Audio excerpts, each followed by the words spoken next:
ito, nakita nyo? Zodiac sign ko yan. Sagittarius. Yan ang zodiac sign ko.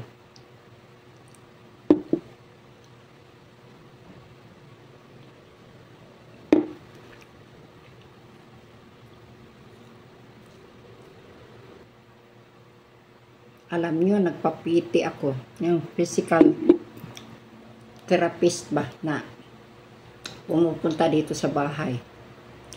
Na kasi ang problema ko ay yung bang kung naglalakad ba ako, hindi na pares noon na pwede akong mabilis na maglakad. Ngayon, yung bang ang muscle ko yata ay yung bang weak na. Kaya pinapunta ko ang PT dito. Nag-umpisa na kami nung the other day. Dapat kahapon sana pupunta siya dito, kaya lang may hindi siya napunta dahil yung sasakyan niya may nangyari. Kaya hindi siya natuloy dito sa bahay. Kaya bukas na naman.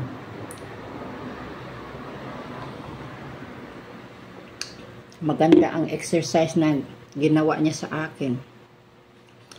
Tapos nilagyan pa niya ako ng electrodes, yung pakuryente ba, sa likod. Hindi naman masakit. Yung ma-feel mo lang ba na yung parang may gumagapang ba, parang may vibration ba, na yung kuryente na nilagay niya sa likod ko. Nakakatulong daw yun sa siguro yung mga nerves ko na siguro na very weak na siguro. Parang ma-revive uli, baka yun. Kaya, nag-antay ako bukas, kasi bukas ay pangalawa pa eh. Tapos, siguro, kung every other day yan, pupunta siya dito. Para, siyempre, matulungan din naman ako. Kasi gusto kong, yung bang manormal na yung paglakad ko. Kasi, nakalakad nga ako, pero, yung bang ma-feel ko na hindi na pares noon na yung bang parang strong pa ang ko, ang mga limbs ko ba, mga binti ko. Kaya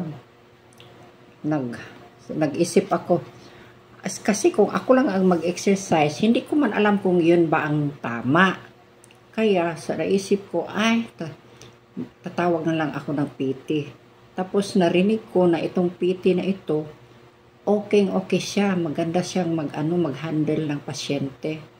Meron nga siyang pasyente na nagka-stroke ba, na paralyzed na. Pero napalakad uli. Kasi maganda siyang, alam niya talaga kasi experience na siya eh. Napalakad talaga niya. Ngayon maraming trabaho yun siya, yung bang happy siya kasi nakalakad siya ng husto na walang problema eh, na paralyzed na nga yun siya sandali eh, dahil sa stroke. Ako naman ay sa awa ng Diyos, hindi naman ako na stroke. Pero gusto ko lang ma-corrected itong ko. Ito bang, para bang kung naglalakad ako ay ito naman, siyempre hindi ka naman na stroke. Hindi ba very strong itong Hindi ba, parang hindi pa matibay ang ko, ang binti ko ba? Parang bang maluwang na hindi ko maintindihan. Kaya, I resorted to calling the physical therapist. Kaya, sana naman matulungan ako. Kasi, nung umpisa, it lasted more than an hour, no? Nga. Sana pupunta siya bukas para matulungan uli ako. Gusto kong ilang sessions pa eh, kasi pangalawa pa bukas. Naku, pagkatapos ng isang session. Ang ganda ng feeling ko. Kung ganun, ewan ko lang kung depende yan sa progress ko naman, no? Kung anong mangyari sa akin. Mag-wish lang naman ako na matulungan din ako. Hindi ko masabing talagang pero sa isip ko lang, kasi siyempre naman ako ay buhay pa. Matanda nga ako, pero buhay pa naman ako. Nakapag-drive pa nga ako, nagluluto,